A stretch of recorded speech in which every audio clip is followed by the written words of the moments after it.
Stacy, you're right where we need you to be. Perfect. Right up front. No, come stand out here, Father, so that everybody can see you. What? No. Yeah, it does. That's what I was thinking. We are very fortunate. We got some donations from Lumberyard, and Cassie and Matt, her husband, redid all of the backdrop boards and hidden boards and stuff so that they're nice and safe and appropriate, and built the stage. So, Michelle, do you remember how to do that? And it says how to do that screen share thing. Can you do that again for me?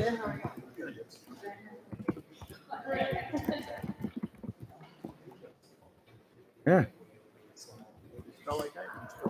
Well, I don't know why this is so difficult right now. Like the share screen icon on the right side of the video stream. And then this opens the screen selection page. This share, no, that's share live stream.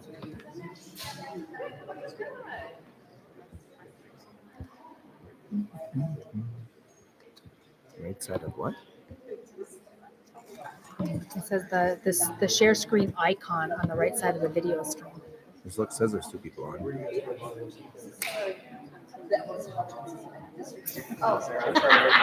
I moved behind her because I don't want to be in front row. What happens if go like this? So, can you go into your email and see like you have the actual link? The email, my email. She told, I was talking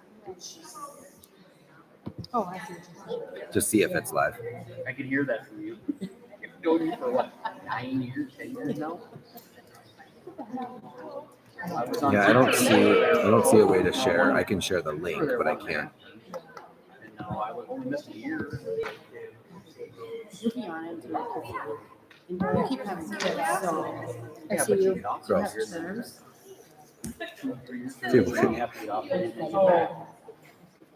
So no, And it's delayed. keep it on that quick. Keep it on that quick. It's a 3-year term, but you're still a little delayed. Yeah.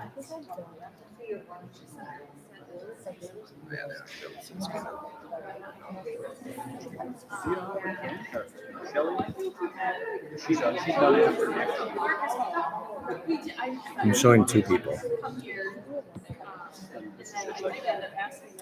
but I don't see a way to share the screen.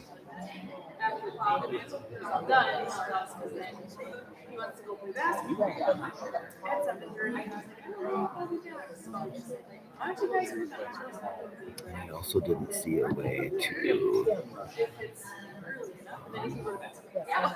to send an attachment to this.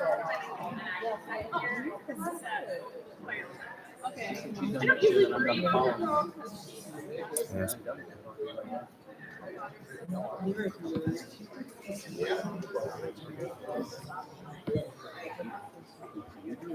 Maybe there isn't anybody on it.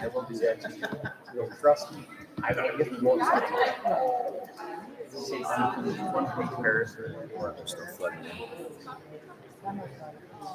Because you couldn't see the screen very well, right? No. But Yes. Very much so. it's a little delayed, so that's gonna be for questions. It'll be a little different, but that's you can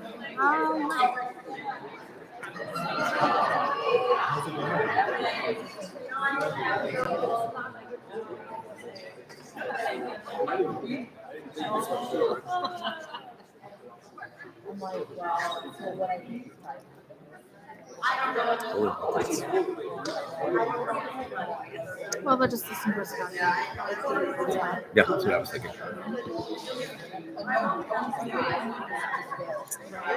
I can put a PDF. We'll put a PDF on our webpage tomorrow. Yeah. That all can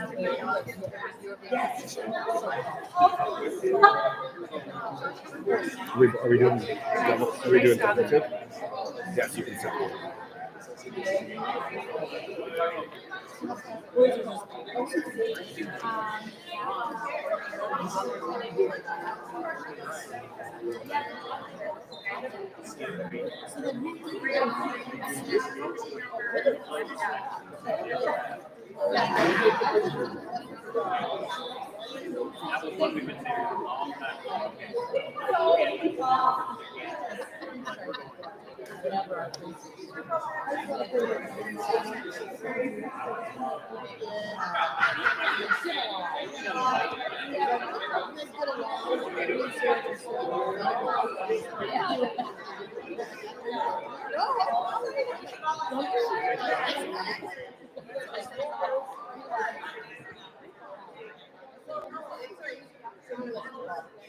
Yeah, I still don't show anybody.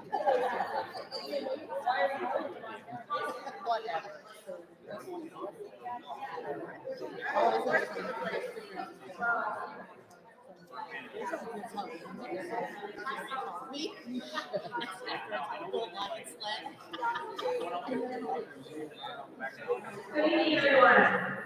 Do we have enough chairs for everyone?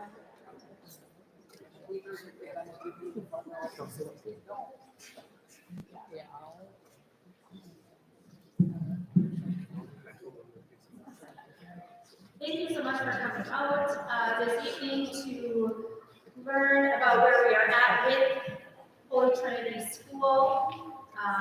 We want to share this information. We take pride in sharing the wonderful successes and the adventure that we continue to go on each year with Catholic education.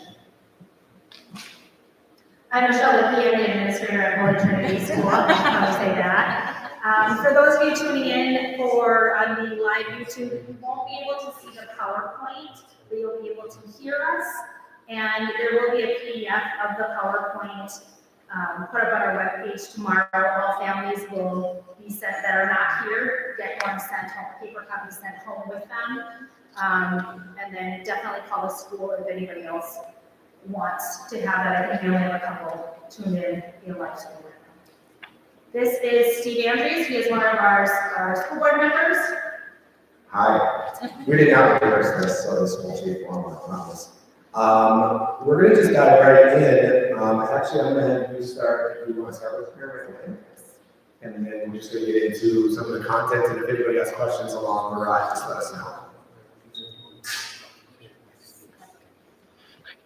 All right. So we will start with prayer. We start everything we do here with prayer. It's one of the beautiful things about Catholic school. In the name of the Father, and of the Son, and of the Holy Spirit. Christ, our teacher, you sent forth your Son as a beacon of hope for all people. As teacher, you have given us the prime examples of the importance of education. As disciples, we look to you for inspiration and strength. Thank you for the many sisters, brothers, priests, and lay people who have dedicated their lives in service to our Catholic schools. Thank you for the teachers, staff, administrators who sustain our school today. Thank you for the parents who have given support and witnessed the importance of Catholic education in their daily lives. Bless Holy Trinity School and the many people who advance our mission. May our building be a home for those who seek to grow in faith, knowledge, and service of others. We ask this in your holy name. Amen. And then Father Bob would like to give the blessing. Wonderful. So Leo Wessler will give the blessings and give us the feast of St. Joseph. So today is the feast of St. Joseph.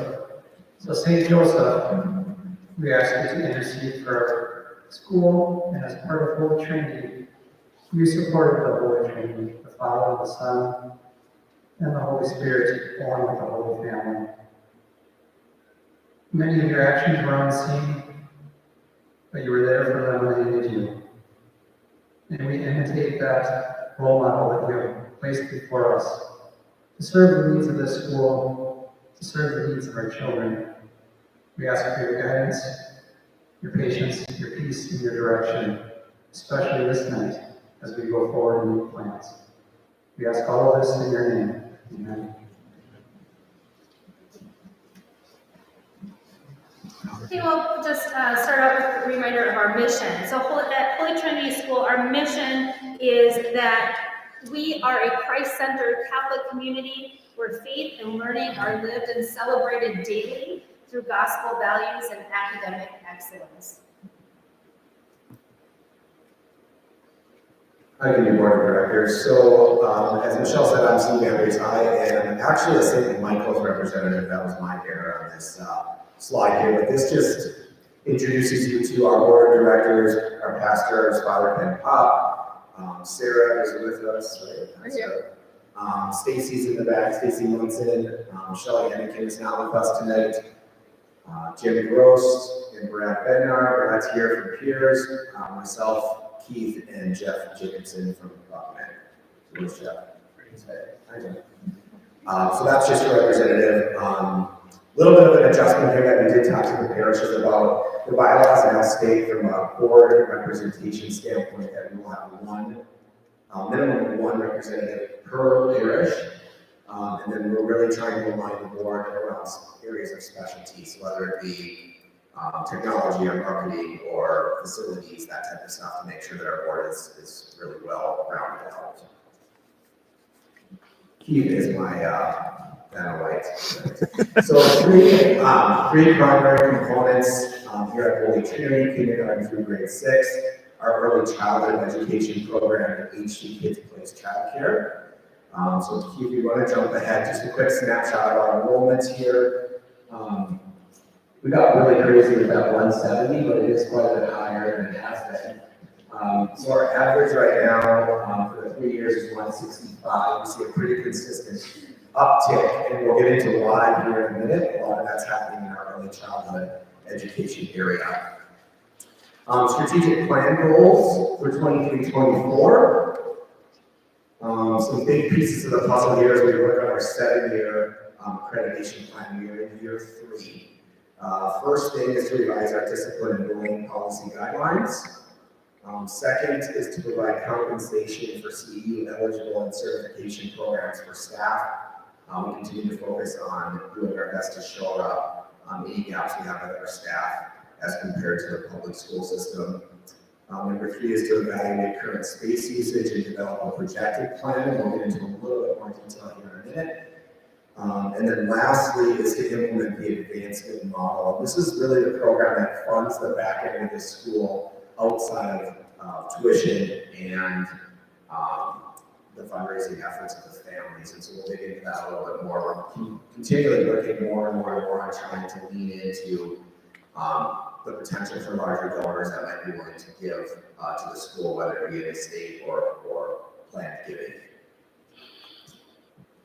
All right, Keith, you're up. Facility upgrades. Oh, I was just gonna say, I'm wondering, just out loud, thinking out loud here, just to make sure that they can hear us well. Do you want to just check in live and see where they're at? I'm just gonna add one thing on the strategic plan goals. So there are a list of different goals that we strive to work at each year, and it's all set apart in a 7-year plan with our accreditation.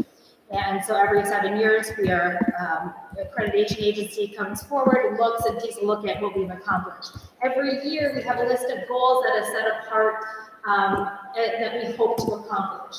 It's not like a penalty if you don't accomplish it, so to speak. It is, it's something that, are they able to hear okay? Yeah, she said yes. Perfect. So in that, with me being first year administrator last year, the list was a little bit hefty. We had finished the year of accreditation and then coming off of the different things with COVID. When the group that came to accredit had come in, they said, there's a lot of things going on here. So what happens is if you don't finish it in a year, you're on your way and there's still some things. You don't rush to try and just get it all completed. You just adjust your timeline.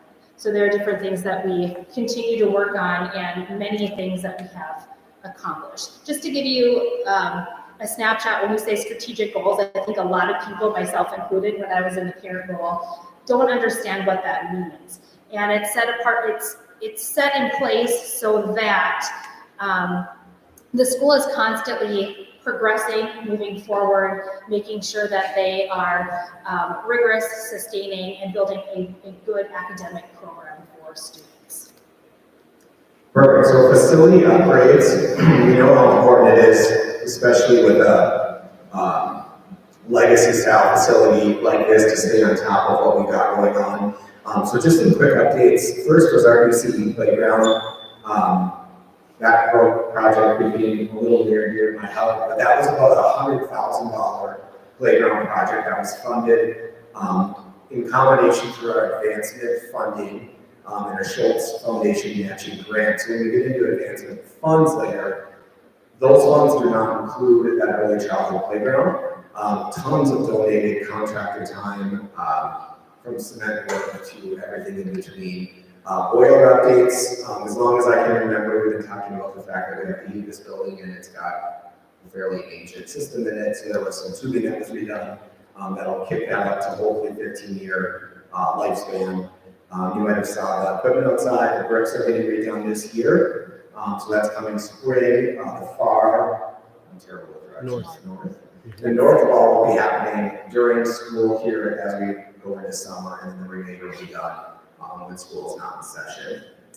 And then lastly, some light fixture upgrades, LEDs, things like that in the classrooms. So just some ideas of some things, or not ideas, some facts of what's been happening around Holy Trinity on the inside and out. So here's the big one that I think a lot of people want to hear about. This is a little bit of a teaser.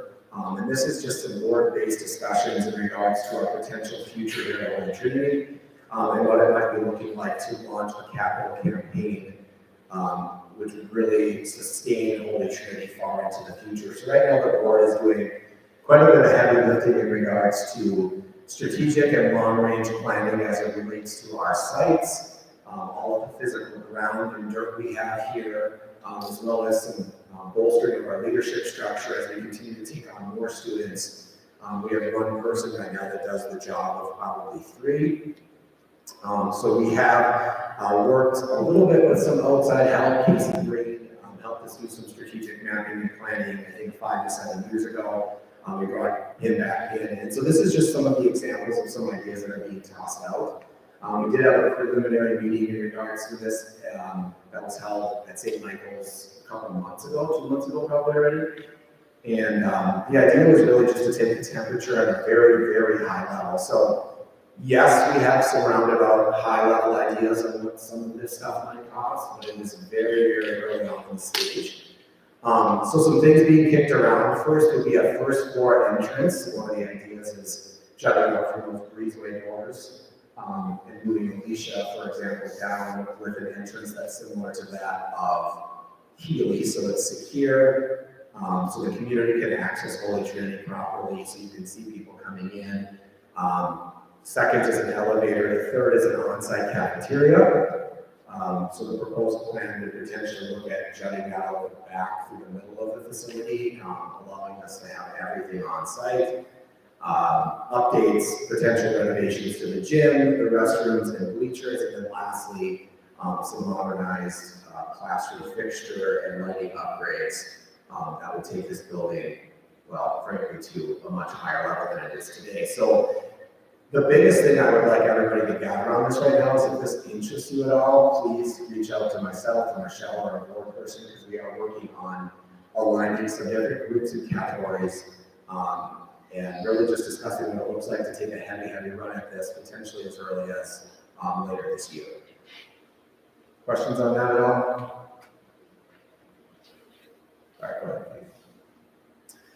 So let's talk about money quick, dollars. So this is always very interesting. These numbers have changed slightly year to year. When we look at the funding mechanism for the school, we're looking at what we would call a 3-legged stool. It consists of parish investment, revenue, and advancement development. So just a quick bit of basis here. Our parish investment, of course, is our 4-parish system and the money that those parishes are paying back to the school in the form of monthly subsidies. $379K, so $379,000, about 30% of the overarching money coming into the school every year. And these numbers are based on, excuse me, they're based on 23-24 budgeted numbers. So this is what it's going to look like headed into next year. Our revenue factor, $536,000, that includes tuition, it includes advancement funding, it includes fundraising. That number has taken a pretty nice uptick lately, and that is based on our early childhood tuition, because our early childhood enrollment numbers are considerably higher. And then number 3 is our advancement development. So that's all of our fundraising efforts, carnival, stake and warrant, all of that, all rolled into one, as well as the more advancement methods we're trying with things like mailers, donations, givers, that type of thing. So I'll just add in there that prior to my administration time here, one of the goals of this school was to become more self-sustainable. The parish had contributed much more in previous years, and they also need to sustain themselves. So we were trying to become more sustainable and independent. And so you can see now for one of the first years where that is actually happening. It was a little more balanced before, which was great. We got it to be balanced. And now our revenue is, our independent revenue is more. Yeah, the ultimate goal would be to slide that far right advancement development up, which is not an easy and quick process. And when you talk about things like a capital campaign, which is of course a quick funded effort, ideally a quick funded effort to get a project off the ground, we're also looking at ways we can weave in some pretty substantial giving mechanisms that will allow us to fund this school more consistently on its own versus having to rely on outside. So if you just advance or jump through there. This is the breakdown of advancement. Skip to one. This is the cost per student. That's perfect right there. So once again, the same 3 numbers here. What we did here is we took the overarching dollars, so all the dollars you're looking at, and the first 2 that do not have a star. The far left is parish investment per student. That is taking all of our revenue sources divided by the 170 students that are enrolled at HT. So that includes all of our early childhood, all of our preschool, all K through 6. $22.30 per student. The revenue per student includes the same factor based on all tuition that we have coming in, and then the far right, the reason we have a star on that one is the 71 families that are K through 6 are responsible for fundraising, and they are held to a fundraising quota or standard. Our early childhood preschool students are not held to that standard. So the 3,073 is that advancement number divided by 113 K through 6 students. It gets a little tricky when you're working with K through 6 in our early childhood, and as you'll see coming up, it's because their tuition amounts are different. Yeah. So, Michelle, so the parish contributes for the students too? So this is something that actually Steve and I, we go back and forth when you're trying to prepare this and deliver it as accurately as possible. The early childhood students are a part of our school, and it still costs to educate them. I mean, there's still the electric bills, the heating bills, the food bills, and those types of things. We could go and eliminate some of that stuff, but in actuality, the overall cost, they're still a part of our school and being educated here at Holy Trinity School. Yeah, I don't want to speak on a term, but the current parish subsidies are not based on the number of students that are coming from each parish. They're based on a flat dollar amount that was predetermined and is decided based on a budget. When we were debating this, we think there's really 2 ways to divide the numbers. If you want to drive the cost per pupil up, I can take all of our revenue and divide it by 113, and then it's going to, that big number, if you go back one feet, that big number is going to be about $9,500. But obviously, our early childhood students, which is our best and most effective way to feed students into this school, is if we can get them in the building, they can see the difference Holy Trinity makes. We want to keep them here, right? But they're obviously using the facilities the same way. Their teacher structure cost factors are higher because we have to staff at a higher level. And they also pay more, frankly. So those factors all come into it. But the current subsidies are not based on a per student basis. I'm looking at trustees and they're not shaking at it yet, so I'm hoping I'm not speaking And a great point to keep in mind, if I am at the meeting on Thursday evening by myself, so that reiterate all of this. So it's not to try and hide any numbers, but it just gets a little complicated when you're working with two different pools of kids. Yeah. They're all a part of Holy Trinity School in our building, but because of the type of program that they are, which we will get into in a little bit here, if you haven't heard that before, they have to be, the cost factor to them is a little bit different. So this is just a quick split up of where the funds are coming from currently in advancement income. And I'll be quick, I think this is about 2 years. This is based on the data from about 2 years ago, but the percentages and the amounts really stay consistent. Our saving line is obviously a huge piece of that. I want to call out the annual fund, which would be the mailers and that different type of giving that we have in place. Golf event and marathon, calendar raffle, all of that goes into advancement funds. And here's some more information on advancement. So $347,000 budgeted for the next school year, which is about $3,000 per student. And when we look at the family breakdown, here's that difference again. 71 families required to do fundraising at the $1,200 level, equals about $85,000. And guaranteed fundraising, what happens is if the families do not meet the fundraising quota, they're required to pay the difference. And then on the bottom there, the gap.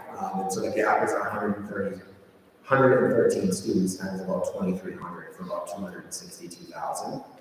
The next slide just explains where that gap comes from. So stake and wine, on average, pulling in anywhere from 110 to last year $140,000 net. Golf tournament is I think 10 to 15 usually. Carnival, I'm not sure the exact numbers on there, but that all bridges into that 262 we have budgeted. We don't currently have more money budgeted into our advancement fundraisers, but like I said more than once, the goal is to drive funding sources outside of our immediate family community and pull it out from the community, whether it be alumni through estate planning and giving. So while that percentage is there for advancement in what that makes up, and what we need in that advancement, we don't always get that. And we're not there yet in something that we're looking to establish. And so when we go over from what we have originally budgeted for, like steak and wine, it fills in the gap there. So it's not extra money necessarily that we have. It's just filling in the gap from that. Yeah, because when all these numbers are planned, the goal is to get us to $0 at the end of the year if everything holds the budget. So revenue breakdown at $536,000. I referenced this before, 42% of the dollars coming in the front door. Tuition, preschool, kindergarten readiness, K through 6. It includes variable tuition, which we'll talk a little bit about here with registration. That's a program where families can go in and apply for basically tuition assistance, and the system spits out a number that allows us to work with them on what they're paying for tuition based on need, and then rent as well. So father preschool religion, any rent of our facilities comes into that as well. So I think this is where you get to that information. This is all you. All right. So one of the first programs that we have here is our elementary program, obviously kindergarten through 6th grade. And sorry, I'm just trying to. Go ahead. So a few things that stand out in our elementary program that we have here. We have had a tradition of over 150 years of Catholic education. Our students grow in their Catholic faith, their values, every day. This isn't a just during religion time experience for them where the faith is integrated into their daily routine. Each day starts and ends with prayer. More than what we had before, where 2/3 of our area parish mass servers have a Holy Trinity connection, and I just did the math on that again, and it has surpassed that. So it's more than 2/3 of our mass servers come from Holy Trinity students.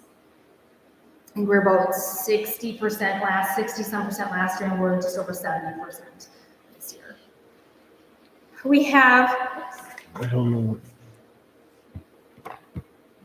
guided and age-appropriate use of the latest technology. to provide a balanced education that promotes critical thinking. So I know sometimes there's a stigma that we don't have a lot of technology here. We have great technology here. We have the latest technology needs for our students, but we balance that. They are not on a one-to-one device all day long because that's not developmentally appropriate for many of our kids. So they get what they need when they need it so that they can have a well-rounded education. Our teachers have on average over 14 years of teaching experience. Our teacher retention has been phenomenal in the last good handful of years. Holy Trinity students made up 12 of the 19 of the 2023, this just recently happened, Peers National Honor Society induction. So there was it just this past Sunday or a week ago Sunday? They had the National Honor Society members, the new induction of members, and 12 of the 19 were Holy Trinity students. In the past 20 years, Holy Trinity school students have had nearly 100% high school graduation rate. Taking a look at our first semester for students at the high school, we follow this. This is important to us to see how our students are doing, not just while they're at Holy Trinity School here, but after they leave Holy Trinity School. How are they doing as they continue at the high school? And you can see that our honor roll percentages are quite high, all the way through with our seniors at 90% on the honor roll. All right, the fun part, tuition, right? So a quick breakdown on what registration and tuition looks like for 23 and 24. We are asking for a small tuition increase. Last year we did not have a tuition increase. We did. 100, and we were going to the previous year. So $2,800 for a single child, $5,600 for 2 and 3 or more, $7,725. So that break. Once you get to 3, you get a break. When you get to 4, that is the most you'll pay. And then the fundraising quota stays the same at $1,200. It kind of goes without saying that the price of everything is higher, from our electric bill, our heating bill, to our everything is higher. So we really tried to hold this down as tight as we possibly could while balancing the expense difference we have, the food cost difference we have, as well as continuing to work with our educators to make sure they're properly compensated. So 3 payment buttons there on the bottom. We've got payment options due in full by June 1st. The 5% discount does hold, and then the 12-month EFT, which is a requirement that we're setting that up to really help to just keep the financial viability of the school in check. So some additional information here I was talking about. Paid in full, 5% cash and check discount, 2.5% off with a credit card by the 1st of June. And then we've got variable tuition in the middle. So I mentioned this before. The next slide will show that, but there is a spot on the website where you can go and apply, and we encourage all to do that. And that ranges then the tuition from $1,000 to $2,800 per student. That application is due by the 21st of April, by the way. So we would take that, I'm just going to interject here for just a moment. And there's a form in here, it says FAIR on the top in your registration packet for current families. And that will give you directions as well as a code that you would put in there. There is a small fee, I can't remember exactly what it is, around $30 or so for applying that would be your fee to pay. But then if you qualify, you can qualify for up to $2,800 in assistance. So what happens is a third-party company, so it is not something that I'm just trying to figure out on my own or looking to see who maybe the board, who should get this, who should get this amount or that amount. You would apply, they take a look at your finances, tax statements, etc., and then they give us a number to say that you would, it's basically financial aid, how much you would qualify in assistance and what you would need. And so we budget for that, and I would look at those and allocate them as they come in. So when it comes to April 21st, if we have new families, or some people might get theirs in a little bit later, depending on the amount budgeted that is left, then we may have some more funds to allocate, but that's why there is a deadline. Yeah, and it's important to notate, I helped the last couple of years with our marathon, and there is an option to literally fundraise your way out of your tuition. So any fundraising dollars raised over $1,400 in our major fundraising events can be applied to the following year's tuition. So for those families that are heavy fundraisers, they can be consistently working towards funding their next school years. And there are families that choose to do that and have successfully done that, and that is why we continue to keep the fundraising as an option here. It helps to fill in some of those gaps, and it does help for families that need an alternative. Next two slides are pretty quick. The first is just obviously our webpage address. This talks about the variable tuition application. It's under the admissions tab under variable tuition. We've already mentioned that. And then the next slide just talks about registration in general. So this is a paper form. It's not pay in full or complete one day. I'm going to get rid of that paper registration form. The second is that EFT form that's required for monthly payments. And all of the packets, if you didn't get a packet tonight, are going home with students tomorrow. And the goal and the dream is to not have a paper registration form, but unfortunately we have to double up and record everything anyway, so it is the easiest way for us to get that information. But we try to make it as simple as possible. So just quick about our programs. Yes. So the other one, early childhood education program, this is where some people get confused. So when we talk about early childhood education, there are two programs that are encompassed with that. One is our preschool program, and so that is for students that are age 42 months to 4, and then the kindergarten readiness is the students that will be going into kindergarten the next year. And so it was a way for us to build on this program and offer something that the community desperately needed, which is childcare for our younger kids that are just, they're not quite old enough for the traditional preschool, but they are older than toddlers and infants in daycare.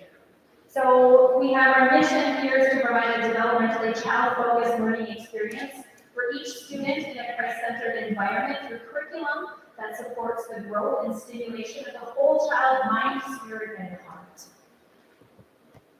We are a licensed program, and so this is where things get a little bit tricky. In order for any private school to offer all-day preschool option for children that are preschool age, you have to be licensed. We don't have a choice on this, so, and it's not a bad thing. It ensures for a great program that is operating appropriately, but it is just the way that it is. Public education doesn't need to do this. We do. Talk to your lawmakers if you want to. So there's some hoops, so to speak, that we have to jump through. But we have done a phenomenal job of jumping through those hoops and making this program phenomenal. We are licensed. We are 4-star parent aware rated. And so a 4-star parent aware rated, what does that mean? It means that we are able to offer scholarships for families if they qualify or have a need based on income. They can, through the state, apply for tuition assistance. This is only early childhood that can do this, and their child can attend one of our preschool or early childhood programs for free. So this is a phenomenal thing for many families. So that's where the early learning scholarships come in. If you have one of those students, you should have received an extra packet when you came in. If you didn't, to make sure you get one. We also have our preschool accredited through our Minnesota Accreditation Association, and we have phenomenal qualified and trained staff. So again, preschool is our 3.5 years, which is 42 months to 4 years old, and we offer a 3, 4, or 5 full-day week program. Focus on independence, gross motor skills, socialization, and the introduction to age-appropriate school readiness skills. Our kindergarten readiness program, we need to be age 4 by September 1st. We also offer 3, 4, or 5 full days a week. And it says kindergarten readiness program provides children a faith-based learning experience that allows for the physical, emotional, intellectual, and social development of each child. They have curriculum that they use. There's a lot of social development, exploratory play, structure. I can do tuition. So this is early childhood education tuition dollar amounts based on the 5, 4, or 3-day schedule. You can see the dollar amounts there from $450 to $350. Registration for the program begins in March. We will top out, most likely. We have, yes. So it's important that if families are interested, that they get on registering. We do have a discovery night scheduled on March 28th here next week already. So this is essentially an open house. We're going to try to do an open house on steroids. This is available to anyone that's interested in attending Holy Trinity School. Our early childhood staff will be available. You'll be able to tour the classrooms, but we have school board members that will be here as well as other community members to give full-on school tours. So we would love to know any families that are just maybe thinking, they wonder what it looks like inside that building and whether or not making the shift from Pioneer or from a different outlying district might make sense for them. 20 student capacity per classroom, and as we mentioned, when you get into these lower grades, the teacher-to-student ratio is extremely important, so it's important that we have to hold in those periods. So for our license program, it is a 1-to-10 ratio for these younger kids. And the classrooms are each licensed for a certain capacity. So a licensor actually comes in, takes a look at your space and tells you how many kids you can fit in there legally. And so we have one that is about 19 students, but about 20. We wouldn't go over 20, personally it's just too many. And once you get over 20, you have to hire a third staff. So feasibility-wise, it just doesn't make sense. Yeah, so capacity is 20 students, so once again, if you know families that are interested, registration early is probably a smart idea. And this is a 9-month EFT, so versus our 12-month EFT on K through 6, we do 9 months for this program. Correct. That's it. So next slide, we'll talk real quick here about Kids Place. You want to do one more key? I can rattle through these.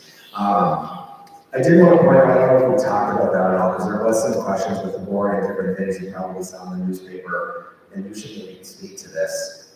And that was the conversations that have been had between us and Pioneer and how our programs link for the summer program. That's what this is going to get into. So our HT Kids Place, before and after school care, summer care, serving students 3.5 for 42 months to 11 years old. Same here to where rating, there's scholarships available, it's DHS licensed, and I'm going to let Michelle talk about how we link and then Absolutely. between what Pioneer is doing. So our summer program and summer care has really been an outreach to help the community more than looking at intake for Holy Trinity School. If that happens, it's phenomenal, but it really is an outreach to help our community as well as to help provide jobs for some people during the summer. So it's a two-way street. We run the problem where, because of being a licensed program, which we have to be, we can't have a mix of littles and bigs. It's easy. I'm going to put it in very simple terms. There's a certain age gap that has to take place, and we can't have them mixed all day long. They would have to be in separate classes except for a specific percentage of the day. And if you want any more specifics on that, and to go through all that, I could have surely chime in, but that's the basics of it.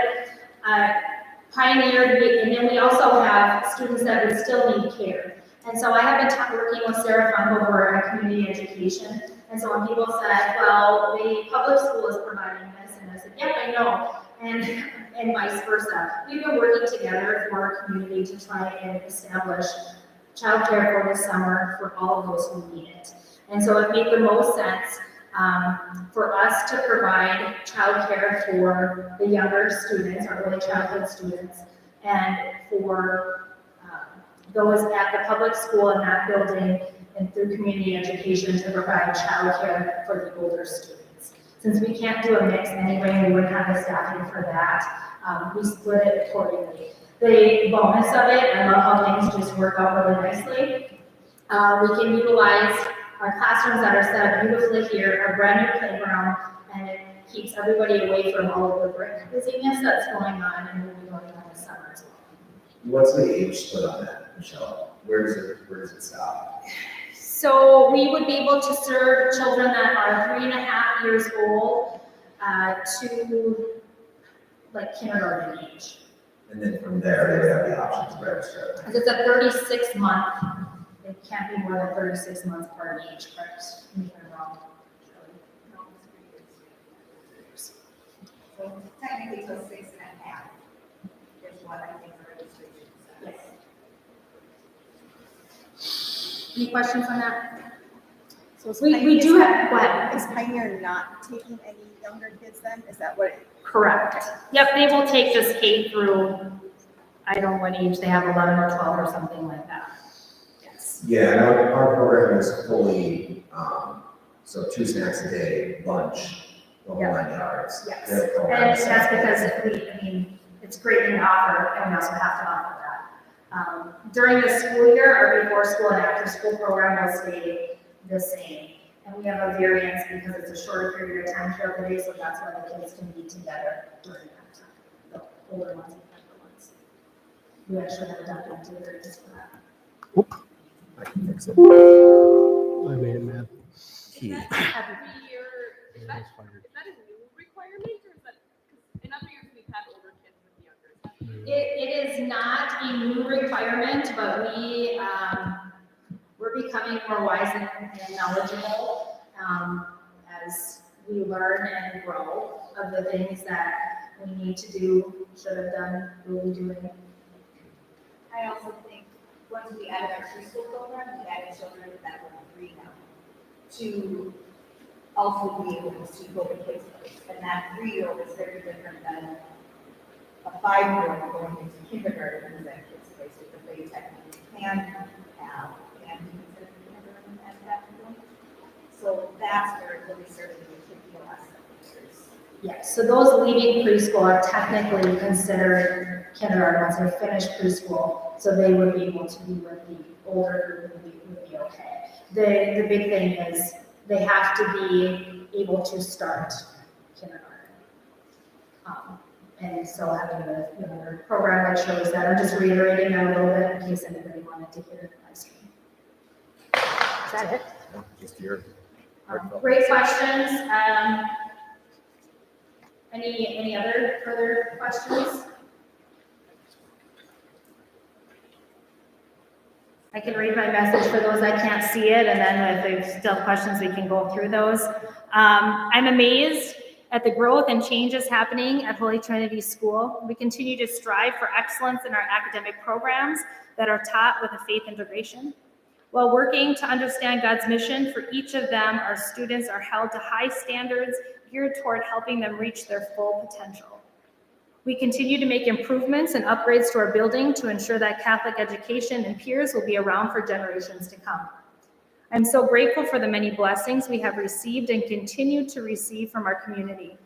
The support and dedication from all of those invested in Catholic education is such a gift, and one that continues to uplift all of us at Holy Trinity School to be the disciples that God has called us all to be.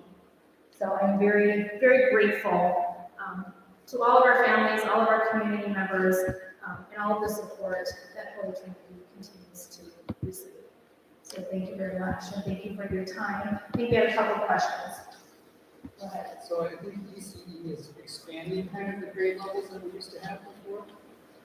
That is the hope, yes. So is that figured in with the enrollment numbers? Or is that just on top of? To a degree, yes, it's really hard to predict. One of the things that we have been hoping for with really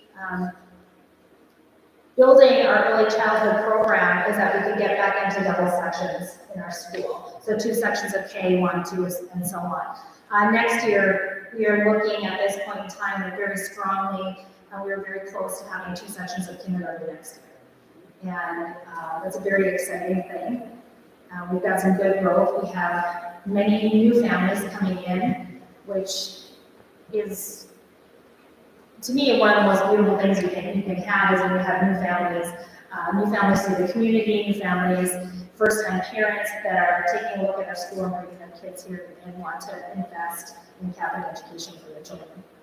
And going back to those actual numbers, the 170 includes them all. And if you remember on that chart, there's a pretty big kick out from 3 years ago in the addition of that an extra class that helped to push that. So 113 K through 6, 170 total. So when we look at our budget moving forward for next year, a lot of, the 170 is what we have this year in our enrollment. As you look into the following years, you want to be hopeful and realistic and have those numbers, to the best that you can have them, but you don't want to overshoot either, because it can really throw off your budget quickly. And we don't want to be left short. Any other questions? What do you got, Al? I was just curious, back in 08 to 09 with the recession, did we see any sort of enrollment dip or anything with that from family stresses? Actually, no, we didn't. It stayed steady. We worked harder for our donations, but the family stayed strong to the Catholic faith. We really tried to not increase and put any more financial burden on families than we had to or felt necessary to do. It's important that we continue to move our finances with the rest of the world as well. I took a look at all of the different Catholic schools, and it's important to note that tuition is different at different schools because of how they're set up. We're corporate schools, some are parish schools, etc. But even taking all of that into account, we're still on the lower end compared to many and most in our diocese. So I think that's a wonderful thing that we're still able to keep Catholic education as affordable as possible. When we look at our early childhood program, you might have noticed, with the slight increase in those, there's more of an increase in the 3 to 4 day programs. It's harder to schedule around the 3 to 4 day programs. That requires a lot of flexibility, and it can take spots or days for those that want to do the 5 day program. It messes with staff a little bit that way too. So it's only right that would be a little more expensive. If you go and look for childcare, you're not going to pay for the days that you want to go. They need to charge you for the week because otherwise they don't get paid. So hopefully that makes sense. Sure. I was just thinking, if we're thinking long term, we started with being able to keep kids' place coming down in ages. How young could we go and can we expand to satisfy that? I'm just thinking from a community. Because a lot of times they'll start a daycare, and that's where they'll stay as long as they can. And if that's Holy Trinity, that might follow all the way through. I think part of what makes it unique, and same story, but I think I missed the grant on that playground. We maxed out the statewide grant, which was $20,000 on the playground, because we are fully licensed. That's what makes us actually kind of odd. Because when I originally went to apply, they were like, well, if you're a school, there's no way you're licensed. I'm like, no, we actually are licensed. So I think the possibilities there, I think Michelle will probably, running. Staffing is going to be the biggest concern. And then obviously the facilities is the other half of it, or part of it, because that is really, really rigorous when you get into the very, very adults. Just having that oversight with your facility and the space. And when you look at our grounds, we don't have a lot of room to expand out in the areas, so you have to really get creative with your space. And then just making sure that you're doing something that is going to sustain long term. I feel like we are not completely newbies in our early childhood program anymore, but we are still not quite at the very well established stage where this has been running for a few years, where I feel most comfortable. I don't know where it's going to fly. We're still growing, which is great. I'd love to keep growing, but there's going to be a point where you're probably going to flatline a little bit, and I think we kind of need to get there first.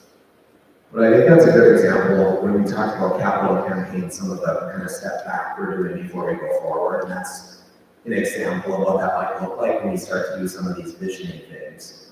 Because when you look at outside and external donors, whether it be alumni or community or your grandparents, for example, that might want to give a large chunk of money, what is being given for potentially dictates what will be built. So in speaking with Casey, that's something we're trying to be very, very, very open mind to when we're starting to have those conversations with potential donors.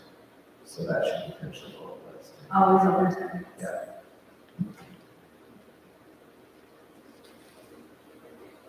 Any other questions? We're gonna draw. Yeah? Somebody gets $200 off their tuition. Go ahead, Father Bob. Yeah, the magic. Yeah, I think a little bit, yes. So the day that Father Johnson will receive $200 off their tuition. And we are giving away two $200 tuition, whatever, at Discovery. So if you have families that are interested, you can come to Discovery as well, and we'll do the same thing anytime. Yeah, send them our way. Keep up the work. Congratulations. I would rather give away free money than collect it. And if anybody else has questions, we can go on with them too. But. Thank you all for coming. We really appreciate your time. Have a wonderful evening. Thank you. And